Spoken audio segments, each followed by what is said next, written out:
courte séance du Conseil communautaire consacrée à des dossiers administratifs. Je procède à l'appel. Madame Marie-André Altier. Madame Laetitia Arnaud. Monsieur Christian Ozas. Monsieur Pierre Avon. Monsieur Jean-Marie Blanc. Madame Marie-Claude Bompard. Madame Sylvie Bonifaci. Madame Françoise Bouclé. Madame Marie Calero. Madame Laure Giton est excusée à donner pouvoir à Madame Françoise Bouclé. Madame Laurence Desfonds-Fargeon. Monsieur Hervé Flogère. Monsieur Juan Garcia est excusé à donner pouvoir à Monsieur Hervé Flogère. Monsieur Jean-Louis Rapin. Monsieur Jean-Marc Garinos. Madame Myriam Gutierrez. Madame Florence Jouve-Lavolée. Monsieur Jean-Pierre Lambertin. Monsieur François Lucas. Monsieur Jean-Yves Maréchal. Monsieur Denis Mossi est excusé. Monsieur Christian Perron est excusé à donner pouvoir à Monsieur Benoît Sanchez. Monsieur Joël Racamier. Monsieur Claude Raoux est excusé à donner pouvoir à Madame Marie-Claude Bompard. Madame Cathy Ricard est excusée à donner pouvoir à Monsieur François Lucas. Madame Bruna Romanini. Monsieur Benoît Sanchez. Madame Anne-Marie Souveton est excusée à donner pouvoir à Madame Sylvie Bonifaci. Madame Virginie Vicente. Et Monsieur André Vigli.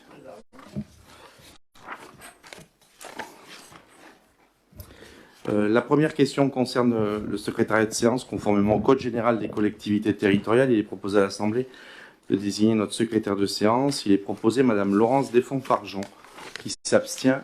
La Ligue du Sud, qui est contre. Dossier adopté à l'unanimité. Je vous remercie. Question numéro 2, il s'agit de l'approbation du procès-verbal du 4 avril. Y a-t-il des observations? Qui s'abstient? La Ligue du Sud, qui est contre. Dossier adopté à l'unanimité, je vous en remercie. Question numéro 3, il s'agit de la subvention 2023 à l'amicale du personnel de la communauté de communes, considérant que l'association a permis de rassembler l'ensemble du personnel de la communauté de communes, qu'elle fonctionne avec des bénévoles, qu'elle doit compter sur l'adhésion des agents de la collectivité, sur une subvention de fonctionnement. Elle a proposé pour l'année 2023 donc une action qui a été présentée pour une demande de subvention à hauteur de 3 500 €.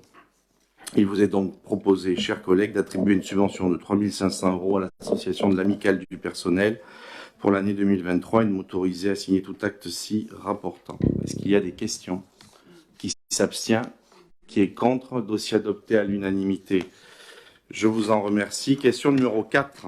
Il s'agit cette fois du renouvellement de la convention de mise à disposition de locaux entre la commune de Bolène et la communauté de communes, en l'occurrence les anciens locaux du Greta et l'ancienne conciergerie Curie, dans le cadre des services jeunesse exercés par la CCRLP et qui donc seront refacturés. La présente convention prendra effet au 1er avril. Conclu et accepté pour une durée d'1 an renouvelable comme nous l'avons précédemment fait. Il vous est proposé d'approuver cette convention à passer avec la ville de Bolène et de m'autoriser à signer la convention, à intervenir et tous les documents au suivi de ce dossier. Est-ce qu'il y a des questions? Qui s'abstient? Qui est contre? Dossier adopté à l'unanimité. Je vous en remercie.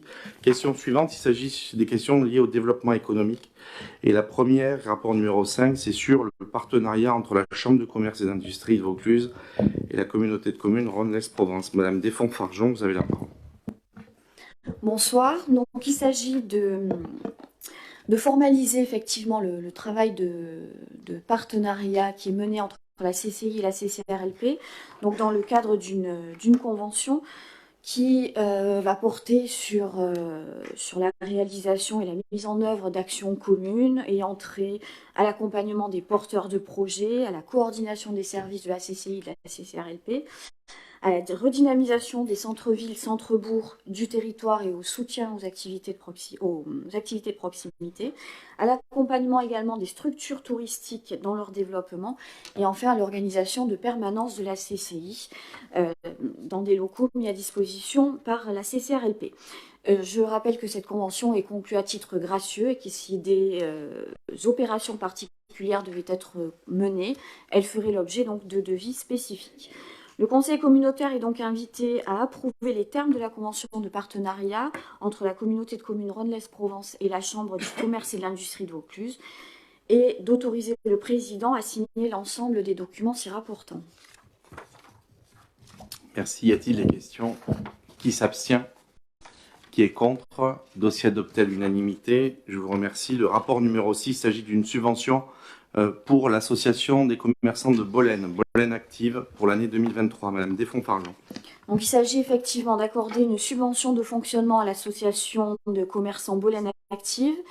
Les objectifs de l'association, on le sait, sont la réalisation d'actions en faveur des commerçants du centre-ville et de la périphérie de Bolène, afin d'augmenter la fréquentation ainsi que la consommation au sein donc, de ces commerces bolénois. La viabilité économique des acteurs et commerçants du territoire, on le sait, reste encore précaire en 2023 face aux enjeux posés par la faible fréquentation à la sortie de crise Covid ainsi qu'à la crise énergétique. Il s'agit pour l'association donc de valoriser les habitudes de consommation locale et d'améliorer le flux de clients donc, dans ces commerces locaux. L'association sollicite une subvention donc, de fonctionnement annuel. Le budget global de l'association a été présenté ainsi que le programme d'action qui est envisagé. Le conseil communautaire est donc invité à attribuer une subvention de fonctionnement à l'association Bolène Active pour l'année 2023 d'un montant de 10 000 €. Il s'agit également d'autoriser le président à signer tous les documents se rapportant à ce dossier et de dire que les fonds nécessaires seront prélevés sur le budget principal en cours aux natures et fonctions prévues à cet effet. Merci. Y a-t-il des questions? Qui s'abstient? Qui est contre? Dossier adopté à l'unanimité. Merci. Question numéro 7. Il s'agit d'une subvention au Club des entrepreneurs du Nord Vaucluse pour l'année 2023. Madame Desfonds-Fargeon. Donc, il s'agit cette fois d'accorder une subvention au CENOV, au Club des entrepreneurs du Nord Vaucluse, que je ne présente plus. Donc, c'est une subvention que nous versons annuellement. Vous le savez, le CENOV accompagne la CCRLP dans le cadre de sa politique de développement économique et de promotion du territoire. Le CENOV se donne également pour mission de trouver des solutions en matière de formation et de promotion de l'emploi local. L'association sollicite donc, comme toutes les années, une subvention de fonctionnement. Le budget global de l'association a été présenté, ainsi que le programme d'action qui est envisagé pour l'année 2023.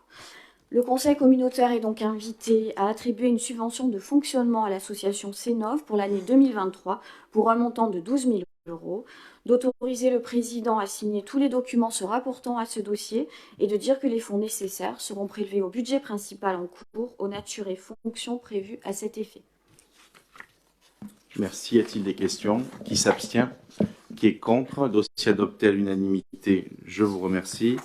La question numéro 8, il s'agit d'une subvention au réseau Entreprendre Rhône-Durance pour 2023. Madame Desfonds-Fargeon. Donc effectivement, le réseau Entreprendre Rhône-Durance est un des partenaires de la CCRLP dans le cadre de sa politique de développement économique. Le réseau Entreprendre continue l'action qui a été débutée en 2019, qui consiste à identifier les entreprises susceptibles d'être accompagnées par leur dispositif booster. Donc, il s'agit en fait d'accompagner et de porter les entreprises en développement. L'association sollicite une subvention de fonctionnement pour l'année 2023 au regard donc de son budget global et du programme d'action qui a été envisagé, qui permet notamment à des entreprises en création ou en développement de recevoir des prêts d'honneur pour financer en partie ce que les banques ne peuvent pas porter et financer. Le conseil communautaire est donc invité à attribuer une subvention de fonctionnement à l'association Réseau Entreprendre pour l'année 2023 pour un montant de 2 500 €, d'autoriser le président à signer tout document se rapportant à ce dossier et de dire que les fonds nécessaires seront prélevés sur le budget principal en cours aux natures et fonctions prévues à cet effet. Merci. Y a-t-il des questions? Qui s'abstient? Qui est contre? Dossier adopté à l'unanimité, je vous remercie. Question suivante, il s'agit de la subvention au système Prévigrel, donc l'association Prévigrel pour 2023. Madame Desfonds-Fargeau. Donc l'association Prévigrel est une association à but non lucratif qui a été créée en 1997 et il s'agit pour les élus et les agriculteurs de mettre en commun un projet collectif en matière donc de protection contre les événements climatiques liés à la grêle. Ce dispositif qui est mis en place par l'association donc, permet de lutter contre la grêle sur l'ensemble du territoire de la CCRLP en protégeant les cultures, l'ensemble donc des cultures, tout en maintenant le revenu agricole et l'emploi. Ce dispositif protège également les biens de la population des communes concernées par ce réseau, ainsi que les biens publics, et va apporter une aide à l'économie donc, du territoire. Il apparaît donc nécessaire de signer un avenant à la convention initiale afin donc de maintenir ce réseau dans le rôle de prévention contre ces événements climatiques. L'avenant en question, qui est donc annexé à la délibération, stipule également qu'il convient d'appliquer un taux de 3% d'augmentation auprès de l'ensemble des organismes financeurs pour l'année 2023. Le Conseil communautaire est donc invité à approuver les termes de l'avenant numéro 6 à la Convention du 2 octobre 2017 pour la poursuite du partenariat avec l'association Prévigrel pour l'année 2023, d'accepter une participation financière qui s'élève donc pour cette année à 6 661,25 €, d'autoriser le président à signer cet avenant avec l'association Prévigrel ainsi que toutes les pièces subséquentes, et enfin de dire que les fonds nécessaires seront prélevés sur le budget principal en cours aux natures et fonctions prévues à cet effet. Merci. Y a-t-il des questions? Qui s'abstient? Qui est contre? À l'unanimité, je vous remercie. Question numéro 10, il s'agit cette fois de la cotisation 2023 pour Vaucluse Provence Attractivité sur la convention de partenariat. Madame Desfonds-Fargeon. Donc cette cotisation s'inscrit dans le cadre du partenariat avec Vaucluse Provence Attractivité, donc qui est une agence départementale dont l'objectif est de promouvoir le département et l'ensemble de ses territoires dans ses dimensions notamment économiques et touristiques. Il s'agit donc de renforcer à la fois l'attractivité du département et des territoires vis-à-vis des porteurs de projets en entreprise en termes de développement économique, des investisseurs, et puis de renforcer son attractivité touristique. Les principales missions de l'association sont de valoriser l'offre territoriale et les filières économiques, de prospecter les investisseurs et de favoriser l'implantation de nouvelles activités, d'assurer la connaissance du territoire en matière de développement touristique et économique, de collaborer avec les différents partenaires locaux et territoriaux, et enfin d'être un lieu d'étude et de réflexion, de concertation sur l'ensemble de ces sujets. Donc cette convention a pour objet de définir l'ensemble des modalités de partenariat entre la CCRLP et VPA. Pour 2023, en plus des missions d'accompagnement des professionnels, l'accent sera mis sur la structuration de filières d'avenir en cherchant à attirer des entreprises à forte valeur ajoutée en termes d'emploi, d'innovation et d'environnement.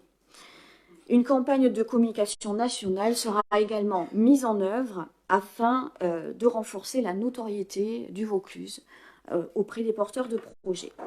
Le Conseil communautaire est donc invité à approuver les termes de cette convention de partenariat avec VPA pour l'année 2023 et d'acter le versement d'une subvention de 90 centimes par habitant et par an pour la durée de la convention, soit un montant total de 22 164 €, donc en vertu donc, de la population recensée par l'INSEE donc pour le 1er janvier 2023.